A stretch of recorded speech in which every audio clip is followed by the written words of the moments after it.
Length मतलब spring जब आपस में कंप्रेस्ड होती हैं और सारी कॉइल्स आपस में अटैच्ड होती हैं तो जो लेंथ आती है। सारी सारी कॉइल्स आपस में क्या होती हैं? मतलब सर जिसमें स्पेसिंग गैप नहीं होता है सर बीच में, मतलब टच हो जाती हैं आपस में, है ना? Yes sir. सारी कॉइल्स आपस में टच हो जाती हैं तो उस लेंथ को हम क्या कहते हैं? सॉलिड लेंथ कहते हैं। बिल्कुल सही है। इसका फॉर्मूला क्या है? NT multiplied by g. where NT is the total number of coils and D is the diameter of the spring wire. ठीक है, बिल्कुल सही है, आपने ठीक बताया है। ओके, चलिए नजर डाल लेते हैं सिलेबस। गेट 2021 या 22 है ना, 2022 आ गया अब तो गेट 2022 में आप अपीयर होंगे। So design for the static and dynamic loading, ठीक है, तो ये आपका कवर हो चुका है, static loading and dynamic loading. So for static loading there are theories of failures. कौन कौन सी थ्योरी है, जरा नाम बता दे कोई। There are 5 theories. One is maximum principal stress theory, one is maximum shear stress theory, one is principal stress theory, shear stress theory, है ना? One is maximum distortion energy theory। और बताइए और कौन कौन सी थ्योरी है? मैक्सिमम स्ट्रेन एनर्जी थ्योरी, है ना? Distortion energy theory, strain energy theory, maximum principal strain theory. These are the 5 theories which are used for the design under the static loading. And under dynamic loading, what are the criteria used? So those criteria are, one is SN diagram, है ना? This is one criteria. One is Goodman criteria. One is Soderberg criteria. One is Gerber criteria. मेरे ख्याल से ये सब आपका cover हो चुका है। हाँ, yes no बता देना। It's all things you have been covered. Static loading, dynamic syllabus है GATE 2022 का। Yes sir. है ना? Very good. So design of the machine elements such as bolted joints, riveted joints, welded joints, है ना? ये different types of the joints. Shaft की design के कितने क्राइटेरिया होते हैं, बताइए कोई भी।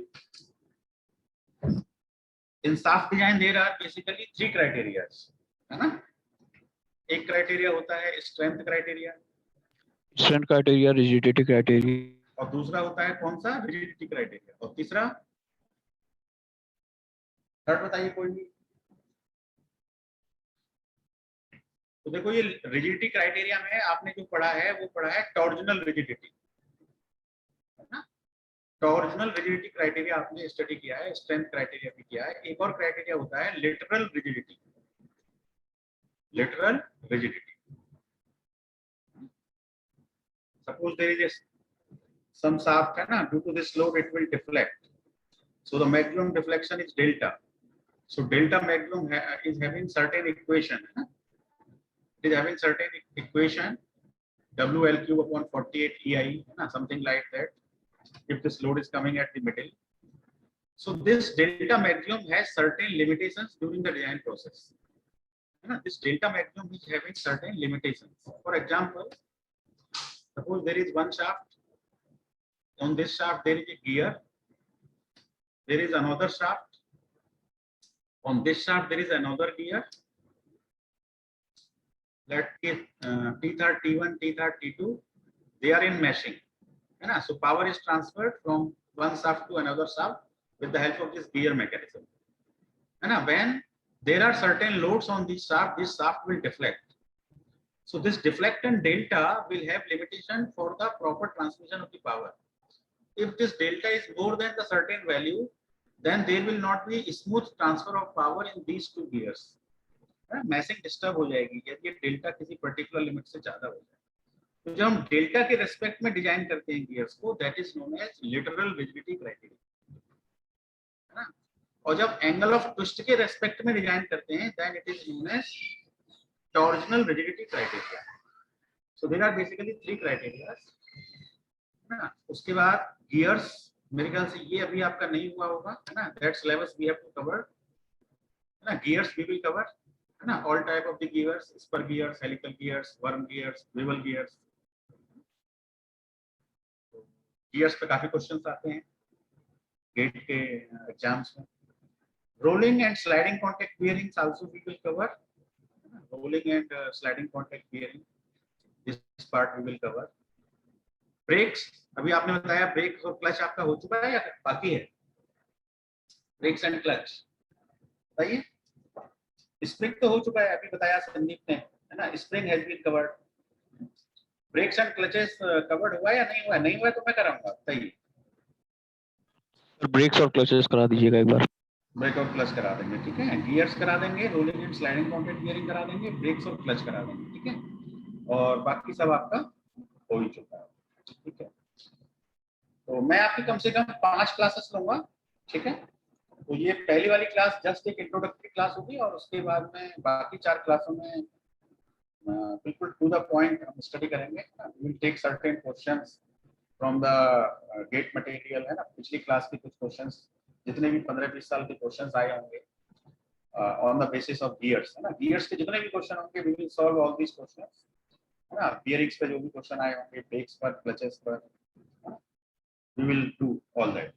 सो this is the syllabus for the machine design. इसके अंदर आईसी इंजन कंपोनेंट नहीं है, है ना. आईसी इंजन कंपोनेंट जो आप पढ़ते हैं मशीन डिजाइन में, है ना, design of the cylinder, piston, connecting rod and crankshaft. So that is not the part of the GIT syllabus, so need not to do it. हम उसको नहीं करेंगे अभी. तो ये तो बहुत ही इंट्रोडक्टरी क्लास है. आप लोग थोड़ा थोड़ा मुझे बताते जाओ. What is machine design? चलिए डेफिनेशन बता दीजिए आप में से कोई भी. What is machine design? फटाफट फटाफट आधा मिनट में बताइए.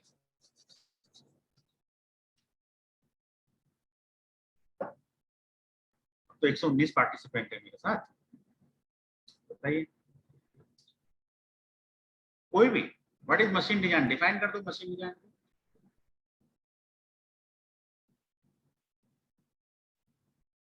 जो भी आपको समझ में आ रहा है कि डिजाइन का ये मतलब होता है machine design.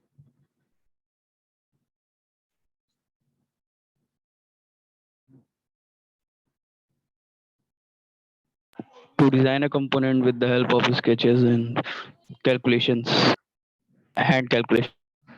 Design of the component, है ना. देखो डिजाइन की डेफिनेशन में डिजाइन शब्द का यूज यदि ना करें तो ज्यादा बेटर है ना. जिस चीज को भी डिफाइन करें तो उसको हम ऐसे शब्दों में डिफाइन करें कि वो शब्द ना आएगा ना. That is known as machine design. वो तो ठीक है लास्ट में आएगा. So what you mean by machine design ना, और डिजाइन ऑफ द मशीन्स और design of the mechanical systems, क्या मतलब है? देखो मशीन डिजाइन का सीधा सा मतलब ये होता है, आपके पास जितनी भी नॉलेज है ना. बीटेक में आपने काफी सारी नॉलेज पढ़ी है ना. जैसे आपने मैकेनिक्स पढ़ा है फर्स्ट ईयर, तो मैकेनिक्स के अंदर आपने क्या किया है? स्टडी ऑफ द फोर्सेस किया है ना. Study of the forces and their behaviours, ये सब तो किया आपने मैकेनिक्स में, ठीक है. उसके बाद आपने सेकेंड ईयर में मटेरियल साइंस पढ़ी है. मटेरियल साइंस में आपने मटेरियल प्रॉपर्टीज, है ना, टफनेस क्या है, हार्डनेस क्या है, आयरन कार्बन डायग्राम, और भी मटेरियल रिलेटेड चीजें आपने पढ़ी है. तो ये सारे सब्जेक्ट जितने भी हैं, है ना. इसके अलावा आपने मैथमेटिक्स भी पढ़ा है पहले, फिजिक्स भी पढ़ी है ना. जैसे फिजिक्स क्या है? It is the study of the laws of the nature, है ना. केमिस्ट्री क्या है? It is the study of the atoms and molecules. Similarly mathematics क्या है? It is the study of the facts and numbers. तो similarly applied mechanics क्या है? It is the study of the forces and their behaviours. तो similarly machine design क्या है? मेरा ये पर्पस है. What is machine design? क्या करते हैं आप मशीन डिजाइन में? काहे की स्टडी होती है? The use of all this knowledge. ये पूरी नॉलेज को आप यूज करते हैं, और किस बात के लिए यूज करते हैं? टू डिस्क्राइब, है ना, टू डिस्क्राइब ए मशीन और ए मैकेनिकल सिस्टम, है ना. मशीन कह लीजिए या फिर मैकेनिकल सिस्टम, है ना. कोई मैकेनिकल सिस्टम, कई सारे सिस्टम, उसके अंदर बहुत सारे सब सिस्टम हो सकते हैं, है ना. जैसे आपके पास ऑटोमोबाइल, मान लो गाड़ी का ही एग्जांपल ले लें, कार का ही ले लें, तो कार के अंदर कई सारे सिस्टम है. स्टीयरिंग सिस्टम अलग है, सस्पेंशन सिस्टम अलग है ना, फ्यूल सिस्टम अलग है, सो मेनी। तो मशीन डिजाइन का मतलब है यूज ऑफ दिस नॉलेज, है ना। तो इसको हम ऐसे लिखते हैं, use of scientific principles, use of scientific principles. तो साइंटिफिक प्रिंसिपल्स में आप जैसे फॉर एग्जांपल साइंटिफिक में बहुत सारे प्रिंसिपल आ जाते हैं, जैसे लॉ ऑफ ग्रेविटेशन भी एक साइंटिफिक प्रिंसिपल है, लॉमिस थ्योरम भी एक साइंटिफिक प्रिंसिपल है ना, बॉयल्स लॉ केमिस्ट्री में पढ़ते हैं, वो भी एक साइंटिफिक प्रिंसिपल है। तो यूज ऑफ साइंटिफिक प्रिंसिपल्स, है ना। मशीन डिजाइन की डेफिनेशन में आपको दिखा देता हूँ। देखिए असली डिजाइन की डेफिनेशन ये है, machine design can be defined use of scientific principles, technical information and your imagination. तीन चीजें होती हैं, scientific principle, technical information, imagination. इन तीनों चीजों का यूज काय में करते हैं आप, डिस्क्रिप्शन ऑफ ए मशीन और a mechanical system to perform specific function. उस मैकेनिकल सिस्टम का कोई ना कोई एक स्पेसिफिक फंक्शन होना चाहिए, ठीक है। और इस पूरी प्रोसेस में आपको दो चीजों का ध्यान रखना है कि एक तो आपकी कॉस्ट सबसे कम आए, है ना। So cost is minimum, so with maximum economy and efficiency. So description of a mechanical system with maximum economy and efficiency with use of all these things is known as machine design, है ना। बस इतना ही बता, ध्यान रखिएगा आगे से। तो अब मैं इसमें जरा सा स्क्रीन क्लियर कर लेता हूँ। पहले डिजाइन के पैरामीटर्स बताओ जरा, क्या पैरामीटर्स होते हैं डिजाइन के? सिलेक्शन ऑफ मटेरियल, है ना। मशीन एलिमेंट्स क्या होता है? Anything within the machine which is having some relative motion with each other, है ना। बेसिक रिक्वायरमेंट क्या होती है मशीन एलिमेंट की? डिजाइन प्रोसेस क्या रहता है मशीन एलिमेंट का, है ना। ये बेसिक क्वेश्चंस हैं, जब भी आप मशीन डिजाइन को पढ़ें तो इन सबके आंसर्स आपकी टिप्स पे रहने चाहिए, है ना। तो take one by one. Definition हो चुकी है, these are the design parameters. Safety, है ना, जो भी पार्ट आप डिजाइन करें दैट मस्ट बी सेफ, है ना। इकोनॉमी की बात हो रही है, कॉस्ट कम से कम आनी चाहिए। रिलायबिलिटी, बताओ व्हाट इज रिलायबिलिटी, कौन डिफाइन करेगा? Reliability is the probability, reliability is the probability that a particular machine or a mechanical system will work, है ना, will fulfill its predefined function for a predefined period of time, है ना। Design जब भी होती है तो उसका एक लाइफ पीरियड होता है, टाइम पीरियड होता है। तो उतने टाइम के लिए वो मैकेनिकल सिस्टम अपना स्पेसिफिक फंक्शन परफॉर्म करेगा, that is known as reliability, विश्वसनीयता, है ना। हिंदी में कहते हैं विश्वसनीयता, that is reliability. Aesthetics, pleasing to eyes, है ना, आंखों को दी चीज देखने में अच्छी लग रही है। आजकल लोग बहुत सारे मॉडल्स उतार देते हैं तरह तरह के, है ना, रेड कलर, कई सारे कलर्स में उतार देते हैं आंखों।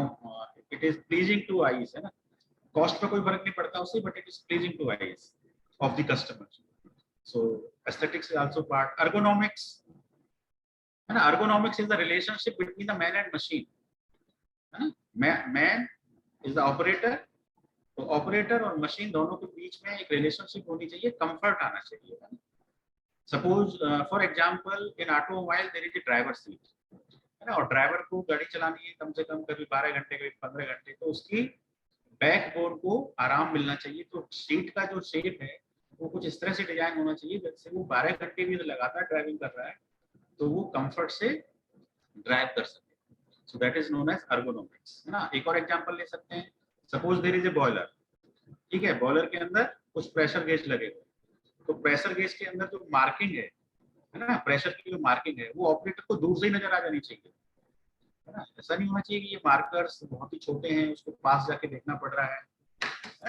ये सारी चीजें ergonomics में डील होती हैं मैन मशीन रिलेशनशिप के अंदर। So these are the design parameters, है ना। Safety, economy, reliability, aesthetics and ergonomics। Material का सिलेक्शन कैसे करते हैं? यही चार चीजें देखी जाती हैं। अवेलेबिलिटी ऑफ द मटेरियल, है ना, वो मटेरियल अवेलेबल है कि नहीं। कॉस्ट, है ना, उसकी मैकेनिकल प्रॉपर्टीज, जितनी भी मैकेनिकल प्रॉपर्टीज हैं, हार्डनेस है, अल्टीमेट टेंसाइल स्ट्रेंथ है, जितने भी, मैन्युफैक्चरिंग कंसीडरेशंस, है ना। मान लीजिए उसमें कोई प्रोसेस इन्वॉल्व है, वेल्डिंग प्रोसेस है या फिर कास्टिंग प्रोसेस है, जिस भी प्रोसेस है, या फोर्जिंग है, so that must be manufacturable, the product must be manufacturable. इस तरह की डिजाइन होनी चाहिए. So these are the four things which defines the selection of material. Machine element क्या है? Each part of a machine which has motion with respect to some other part is called machine element. Example इसमें दिए हुए हैं, जैसे rolling contact bearing है.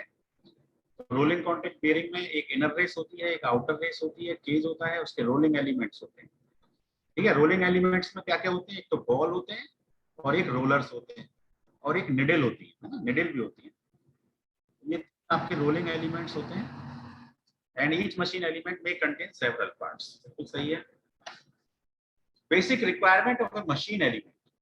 किसी machine element को जब आप डिजाइन करें तो उसकी क्या रिक्वायरमेंट है? उसकी स्ट्रेंथ सफिशिएंट होनी चाहिए, है ना. Rigidity, again the mechanical property. Wear resistance, है ना. वियर रेजिस्टेंस कैसे डेवलप होगा? टंगस्टन, क्रोमियम, है ना, इनकी परसेंटेज डिसाइड करेगी what is the wear resistance in the of the material.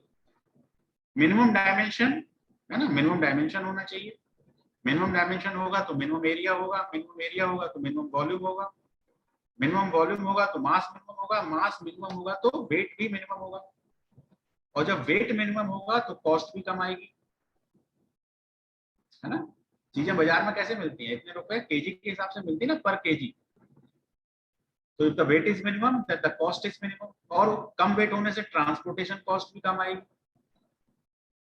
Transportation cost will also be minimum, है ना. मैन्युफैक्चरेबिलिटी होनी चाहिए. जितने भी प्रोसेस हैं, वेल्डिंग, कास्टिंग वगैरह, सेफ्टी है ही है. सेफ होना चाहिए प्रोडक्ट, किसी को हार्म नहीं पहुंचाए.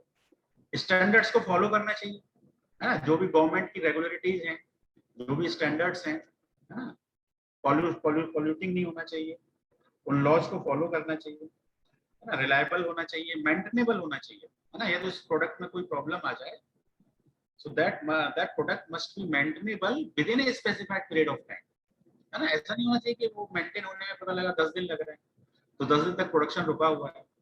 the design part must be maintainable within a specified period of time. So maintainability is again the probability. ये भी probability है.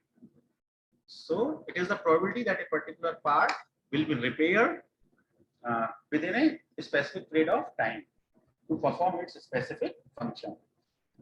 और क्या होना चाहिए? मिनिमम लाइफ साइकिल कॉस्ट, है ना. टोटल कॉस्ट उसकी मिनिमम होनी चाहिए, रॉ मटेरियल से लेके पूरी डिस्पैच तक, और उसके बाद वारंटी वगैरह जो भी प्रोडक्ट की मिलती है, तो total life cycle cost will be minimum. Design process आपको मालूम है क्या क्या प्रोसेस होती है ना. शॉर्ट में बता देता हूँ. सबसे पहले तो उस पार्ट का फंक्शन समझिए. फंक्शन क्या है? What is the function of that element. ठीक है. जैसे मैं अभी पेन टैबलेट से लिख रहा हूँ इस पर, है ना. तो पेन टैबलेट का फंक्शन क्या है? To write on the PPT, है ना, और any other file. So function must be clear. Determine the forces on the element. कौन से उसमें फोर्स आ रहे हैं?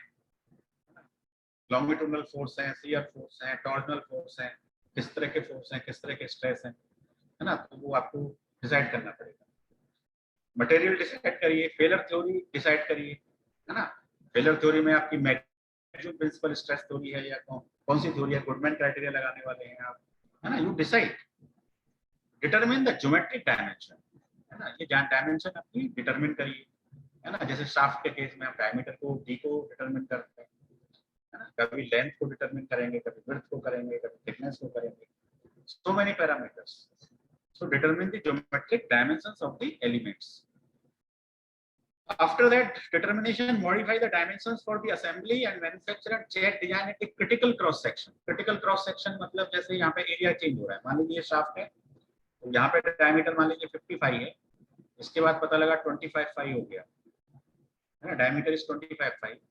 So when the cross section is changing, तो उसकी वजह से आपको मालूम है क्या रहता है? Stress concentration will be there. Stress concentration will be there. So this point is very critical. So it is a critical cross section. So after determination of the dimension, you also check the dimension, check the design at the critical cross section. And after determination of the things, prepare a working drawing. और working drawing में सारी चीजें define करिए, tolerance क्या है, surface finish etcetera, है ना. और these working drawings are made by with the help of CATIA, है ना, और Creo और AutoCAD whatever जो भी आपको यूज करना. चलो आज इंट्रोडक्टरी क्लास है. बताओ इस पहले वाले क्वेश्चन को कौन कौन कर सकता है. Find out the numbers of the R5 basic series फ्रॉम 1 to 10. ऑडिबल बोलते रहिए आप, मतलब थोड़ा तो बताते रहिए. मेरी बात आ रही है आपको? Yes sir. हाँ देवांश श्रीवास्तव, थैंक यू. बताइए पहले क्वेश्चन का कैसे करेंगे. What is the answer for first question. How will we proceed. Find out the numbers of the R5 basic series फ्रॉम 1 to 10. देखो आप लोग भूल गए हैं, आपको सब पता है. R5 का मतलब होता है 10 to the power 1/5. इसका जो है ये सीरीज फैक्टर है. It is a series factor, है ना. ये आपको पता है R5 का 10 to the power 1/5 होता है, R20 का 10 to the power 1/20 होता है, R10 का 10 to the power 1/10 होता है. तो ये हमारा सीरीज फैक्टर है. अब फर्स्ट एलिमेंट ये है, सेकंड एलिमेंट ये है, लास्ट एलिमेंट ये है. तो फर्स्ट के बाद में 1 into 10 to the power 1/5, then 10 to the power 1/5 into 10 to the power 1/5, है ना. देन अगेन मतलब इस सीरीज फैक्टर से आप मल्टीप्लाई करते जाइए. तो 1 में मल्टीप्लाई किया तो नेक्स्ट एलिमेंट आ गया 1/5, उससे नेक्स्ट आ गया 2/5, उससे नेक्स्ट आ गया 3/5, देन 4/5 और 5/5 मतलब 1 हो गया. तो कुल मिला के 10 हो गया.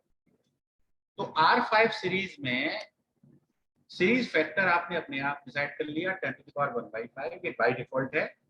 फर्स्ट एलिमेंट आपके पास है, मल्टीप्लाई करते जाइए. So this is your answer. This is your answer. GATE में इस तरह से क्वेश्चन आ जाते हैं, है ना. R10 सीरीज के 5 एलिमेंट्स बताइए, 6 एलिमेंट्स बताइए, लाइक दैट. ठीक है. तो अब ये एग्जांपल 1.2 इस फॉर प्रैक्टिस है आपके लिए, आप कर लेना स्वयं. इसमें क्या करना होगा, R20/4. क्या मतलब है इसका, कोई बताएगा? What do you mean by R20/4? तो इसका सीरीज फैक्टर जो है वो हो जाएगा 10 to the power 1/20 और by 4 बनने का मतलब every fourth element. So every fourth element, है ना.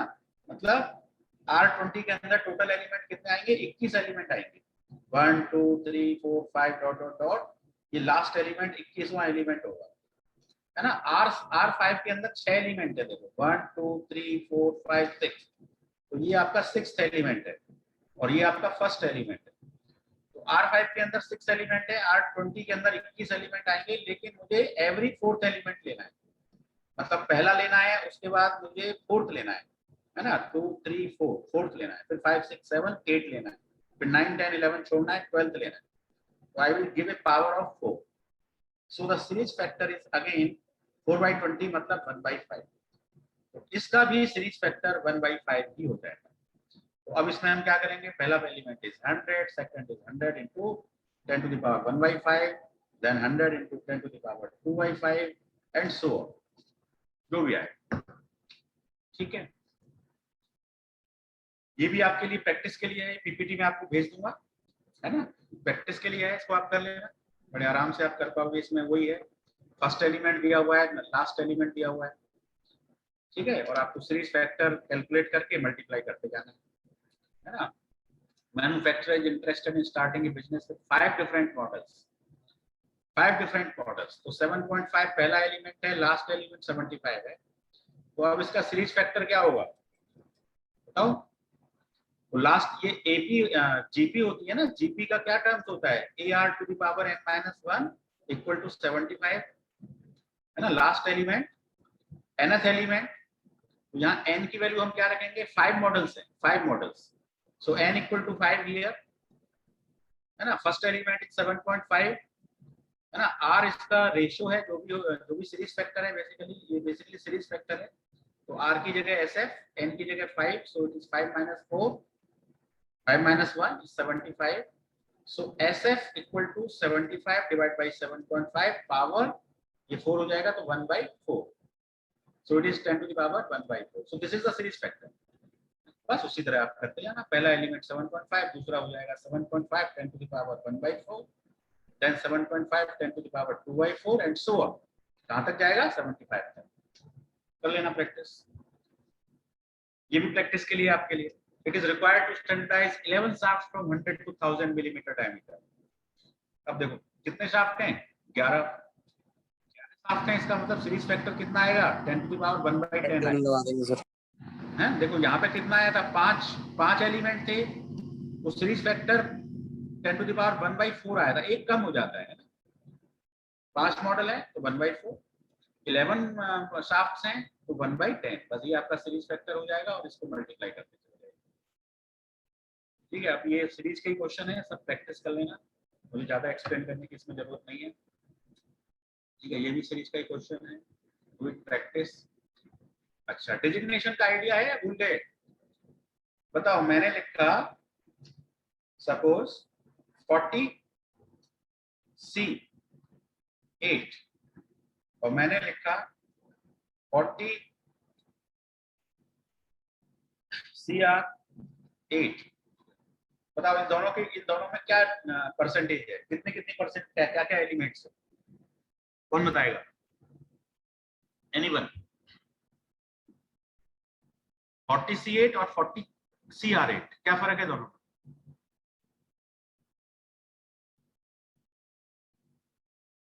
Anyone from you?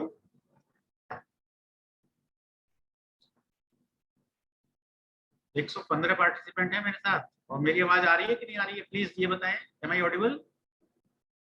Sandeep Rajput, am I audible? Rahul Sharma? Yes sir. तो जरा बताइए 40C8 40CR8 का क्या फर्क है? देखो 40C8 जो है वो प्लेन कार्बन स्टील है और 40CR8 जो है वो अलॉय स्टील है। ठीक है ना? अब प्लेन कार्बन स्टील है तो इसमें क्या परसेंटेज है? कार्बन का परसेंटेज 40/100 यानी कि कितना हो गया? 0.4% हो गया। 0.4। और ये जो 8 होता है ये बाय डिफॉल्ट किसका माना जाता है? ये कौन सा एलिमेंट माना जाता है? जब कुछ दिया ही नहीं है कि ये कौन सा एलिमेंट है तो ये माना जाता है मैग्नीज। तो मैग्नीज की परसेंटेज कितनी है? 8/10, इसमें 10 का फैक्टर लगता है, सो it is 0.8%। So this is a plain carbon steel. This designation says that it is a plain carbon steel having carbon percentage 0.4% and manganese 0.8%. अब इसमें देखो कार्बन का सिंबल गायब है, यहाँ तो कार्बन का सिंबल है, यहाँ कार्बन का सिंबल गायब है ना? तो this is known as alloy steel.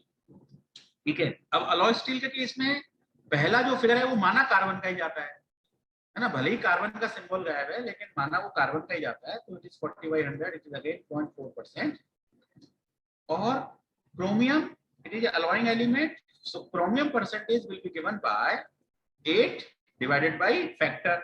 अब क्रोमियम का फैक्टर देखो कितना है? क्रोमियम इज हियर और क्रोमियम का जो फैक्टर है that is 4, so I will divide it by 4, so it is 8/4, it is 2%, so chromium is 2%।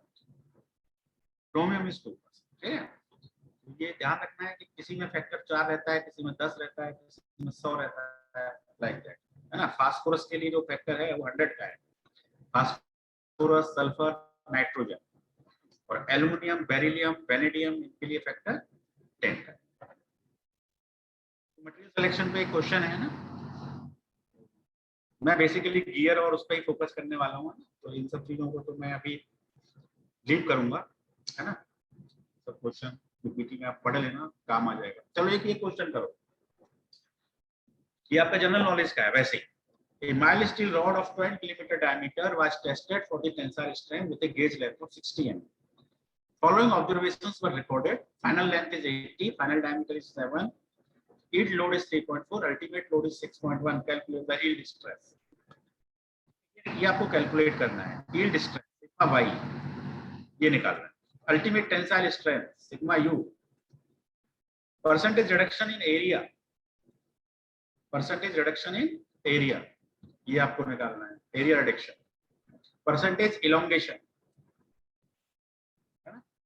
percentage elongation, percentage reduction dA, percentage elongation dL। मेरे ख्याल से सभी लोग कर लेंगे इस क्वेश्चन को। जवाब दीजिए, all of you can do it.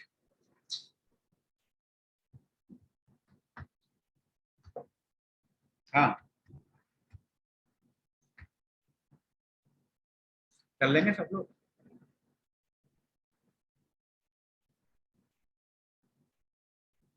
Yes anyone? बहुत आसान है इस क्वेश्चन में, है क्या भाई? टेंसाइल टेस्ट है, सीधा सीधा है। टेंसाइल टेस्ट आपने मटेरियल साइंस लैब में किया नहीं है? आपने मटेरियल साइंस लैब जो हमारे यहाँ है, वहाँ पे टेंसाइल टेस्टिंग मशीन है ना, universal testing machine UTM. Yes sir. उस यूटीएम में आपने टेस्टिंग नहीं की है? इसी तरह से तो करी है। आप जो टेस्ट पीस बनाते हैं तो उसका 12 मिलीमीटर तो डायमीटर है ना? इनिशियल उसका डायमीटर है 12 मिलीमीटर, तो एरिया कितना हो गया? 5/4 into 12 स्क्वायर। 4d square. ये आपका एरिया हो गया। तो ये कितना आ गया बताओ जरा? 36 पाई आ गया। 36 पाई मिलीमीटर स्क्वायर, ये आपका एरिया आ गया। गेज लेंथ इसकी कितनी है? 60 mm है। तो गेज लेंथ आपको एल पता है, 60 mm। और क्या क्या है? फाइनल लेंथ 80 है। जब वो पीस ब्रेक होता है ना टेंसाइल टेस्ट में, पीस ब्रेक होता है, तो उसकी गेज लेंथ इनिशियल लेंथ 60 है, लेकिन जब ब्रेक हुआ तो उसकी जो फाइनल लेंथ है that is 80। L not 80 mm। L, ये आपका एल फाइनल 80 है, एल इनिशियल 60 है। तो डेल्टा एल कितना हो गया? 80 माइनस 60 यानी कि 20 mm आपका डेल्टा एल हो गया। अब फाइनल डायमीटर 7 mm है। पहले डायमीटर 12 था, लेकिन जब वो ब्रेक हुआ तो उस वक्त उसका डायमीटर 7 mm है। नेकिंग बनती है ना, नेकिंग के बाद ही तो पीस ब्रेक होता है। आपको पूरा ग्राफ पता है। पहले इलास्टिक लिमिट आती है, उसके बाद अब यील्ड पॉइंट आता है। यील्ड पॉइंट में भी अपर यील्ड पॉइंट होता है, फिर लोअर यील्ड पॉइंट होता है ना? उसके बाद मैक्सिमम अल्टीमेट टेंसाइल स्ट्रेंथ वाला पॉइंट आता है ना? नेकिंग पॉइंट, उसके बाद ब्रेकिंग होती है। तो जो डायमीटर है वो 12 की जगह कितना हो गया है? 7 मिलीमीटर हो गया। तो एरिया इनिशियल और एरिया फाइनल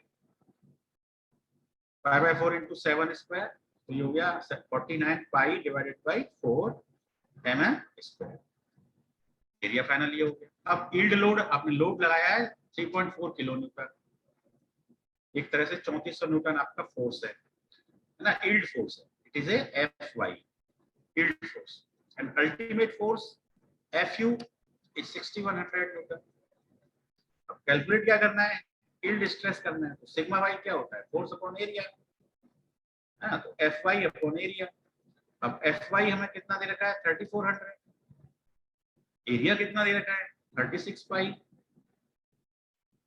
बस इसको डिवाइड कर दीजिए, जो भी आंसर आएगा वो आपका न्यूटन पर mm स्क्वायर में आंसर हो गया। First answer is complete. Second is ultimate tensile stress sigma you. ये क्या होगा? FU डिवाइडेड बाय एरिया, है ना? FU मालूम है, एरिया मालूम है, डिवाइड करिए, आंसर मिल जाएगा। Percentage reduction in the area.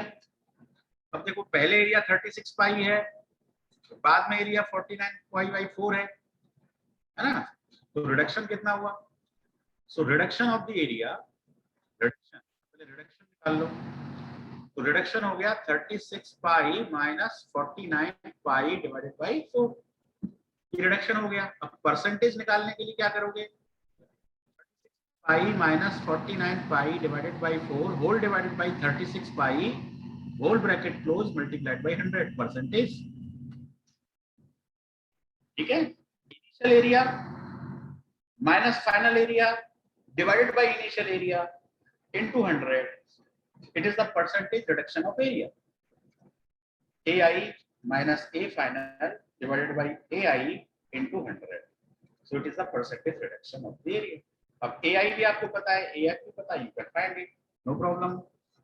Then percentage elongation, तो पहली लेंथ कितनी थी? 60, उसके बाद 80, कितनी elongate हो गई? तो elongation कितना हो गया? 20 mm। तो 20 mm elongation हो गया, तो परसेंटेज elongation निकाल लो।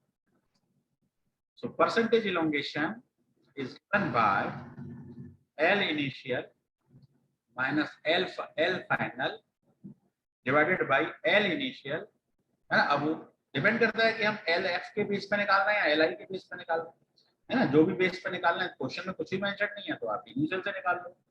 multiplied by 100%. So it is the percentage elongation.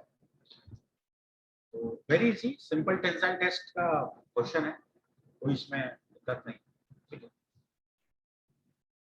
चलिए ये डायग्राम बताओ जरा, क्या मैं इसको जरा क्लियर करता हूँ। Let me clear the screen first. Diagram दिख रहे हैं आपके सामने स्क्रीन पर, first, second, third, fourth, fifth and sixth. इस डायग्राम को देख के आपको कुछ समझ में आ रहा है ये क्या चीज है, किसके डायग्राम है? पांचों थ्योरी के सर। Very good. तो ये पहला वाला जो डायग्राम है ये कौन सी थ्योरी का है? यस, बताते जाइए। Maximum principal. हाँ, नितिन कुमार बताएं। देखो ये जो पहला डायग्राम है ये आपकी रैंकाइन थ्योरी का डायग्राम है ना। It is A diagram of the Rankine theory. दो एक्सेस हैं, एक सिग्मा 1 एक सिग्मा 2।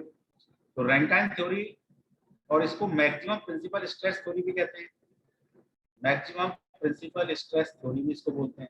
तो ये रैंकाइन थ्योरी जो है इसमें आपको जो सेफ रीजन मिलता है वो एक रेक्टेंगल के फॉर्म में मिलता है ना।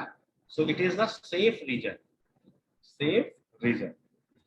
इसके अलावा यदि आपका कोई डिजाइन में कोई पॉइंट इस रीजन के बाहर आ रहा है तो वो पॉइंट इस थ्योरी के हिसाब से अनसेफ है। ठीक है, हमें सेफ डिजाइन करनी चाहिए, अनसेफ डिजाइन करनी चाहिए। We should always go for the safe design. So designer will try that all points should come in the safe region, है ना। जो भी लोड है, जो भी स्ट्रेस है ना, कॉम्बिनेशन ऑफ द स्ट्रेस है, प्रिंसिपल स्ट्रेस सिग्मा 1 है, दूसरा सिग्मा 2 है, तो उनका जो सेफ रीजन है वो एक रेक्टेंगल के फॉर्म में है। ठीक है, एज पर दिस थ्योरी। अब जो दूसरी वाली थ्योरी है उसका जो सेफ रीजन है वो किस फॉर्म में, जरा बताओ एनीवन। यहां से शुरू हुआ, पॉइंट ए, पॉइंट बी, है ना, उसके बाद पॉइंट सी, है ना, उसके बाद बताओ पॉइंट डी, पॉइंट ई, पॉइंट एफ, है ना। ये वाले रीजन को देखो, दिस रीजन, दिस रीजन, ये जो रीजन है ये सेफ रीजन है इस थ्योरी के हिसाब से। This is the safe region, A B C D E F. So A B C D E F, it is a hexagon, it is a hexagon. तो ये कौन सी वाली थ्योरी है?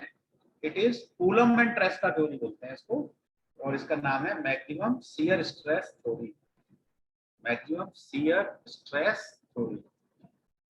यहाँ रेक्टेंगल सेफ रीजन है, यहाँ पर जो है दोनों के कंसेप्ट अलग अलग है ना।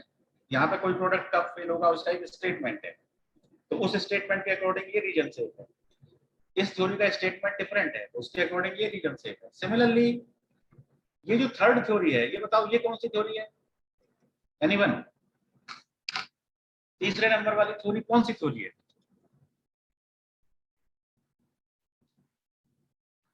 अरे अब तो आप फाइनल ईयर में आ गए हो, बोलना सीखोगे जभी तो।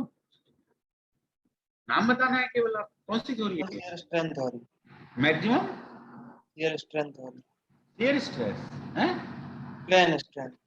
शियर स्ट्रेस तो हो गई सेकंड वाली। थर्ड वाली shear strain energy theory. Strain energy theory, no no no, strain energy theory में तो नहीं, पैरेललोग्राम है ना। पैरेललोग्राम किसमें मिलता है? ये देखो यहाँ पैरेललोग्राम मिल रहा है आपको। क्या मिल रहा है? मैं नाम दे देता हूँ। This is point A, this is point B, this is point C, this is point D. So this region is the safe region as per this theory. And what is the name of this theory? तो आप बता रहे हैं maximum strain energy theory. No, that is wrong. Maximum strain energy theory नहीं है ये। इस theory का नाम है maximum principal strain theory, maximum principal strain theory. Strain, यहाँ मैक्सिमम प्रिंसिपल स्ट्रेस है फर्स्ट वाली में, मैक्सिमम प्रिंसिपल स्ट्रेस, और ये है मैक्सिमम प्रिंसिपल स्ट्रेन थ्योरी। तो as per theory, this theory, the statement of this theory, the safe region is a parallelogram. ठीक है, ध्यान रखिएगा, इंपॉर्टेंट है। अब बताओ ये थ्योरी कौन सी है फोर्थ वाली? ये वो है जो अभी आप बता रहे थे, maximum strain energy theory. Strain energy theory. इसमें आपको एक इलिप्स मिलता है, this is a ellipse, ellipse is the safe region. And what is the name of this theory? Theory number 5. It is maximum distortion energy theory. It is maximum distortion energy theory. As per this theory, this is the safe region. So it is again a ellipse. ठीक है, यहाँ भी ellipse मिलता है, यहाँ भी ellipse मिलता है, लेकिन इलिप्स की इक्वेशन अलग अलग है। ठीक है, यहाँ पे जो इक्वेशन है sigma 1 square minus sigma 1 sigma 2 plus sigma 2, और यहाँ सिग्मा 1 स्क्वायर माइनस कुछ sigma 1 sigma 2 divide by 10 something, कुछ एग्जांपल के बेस पे आई है इक्वेशन। तो इन दोनों इलिप्स में एक मैक्सिमम स्ट्रेन एनर्जी का है और एक मैक्सिमम डिस्टॉर्शन एनर्जी का है ना। ये लग रहा है कि मुझे ये डिस्टॉर्शन एनर्जी का फॉर्मूला है, तो ये वाली इलिप्स जो है वो डिस्टॉर्शन एनर्जी की है, और ये वाली इलिप्स जो है वो स्ट्रेन एनर्जी के इलिप्स का जो माइनर डायमीटर है ना, और मेजर डायमीटर में आप देखें रेशियो यहाँ माइनर डायमीटर थोड़ा बड़ा है, यहाँ माइनर डायमीटर मेजर के रेस्पेक्ट में थोड़ा सा स्मॉल है ना। This is the basic difference. और ये लास्ट वाली क्या है बताओ, इसमें तो बहुत सारे वो हैं, तो लास्ट प्रेजेंट कर रहा है। It is the combination, it is the combination of all the theories, All the theories. हाँ सारी की सारी कंबाइंड है इसमें, है ना, सब कंबाइंड हो गए, पांचों की पांचों इसमें कंबाइंड करके दिखा रहे हैं। सम आइडिया मैंने दे दिया कि थ्योरीज फेलियर बहुत इंपॉर्टेंट है, किसका सेफ रीजन किस शेप का होता है ये भी आपकी माइंड में रहना चाहिए। ठीक है, तो देखो मेरे ख्याल से इस पहले लेक्चर का टाइम हो गया फिनिश, 2 बज गए, मुझे ध्यान नहीं रहा। हम नेक्स्ट लेक्चर में मिल रहे हैं, ठीक है। अभी मैं इस क्लास को यहाँ एंड कर रहा हूँ। We are again joining after 10 minutes, है ना, 2:10 पे हम ज्वाइन करेंगे। Okay, thank you, thanks for listening, thanks for 10 minutes बाद ज्वाइन करना है अब।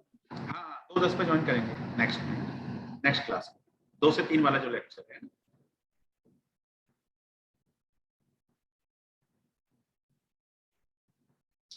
Just ending.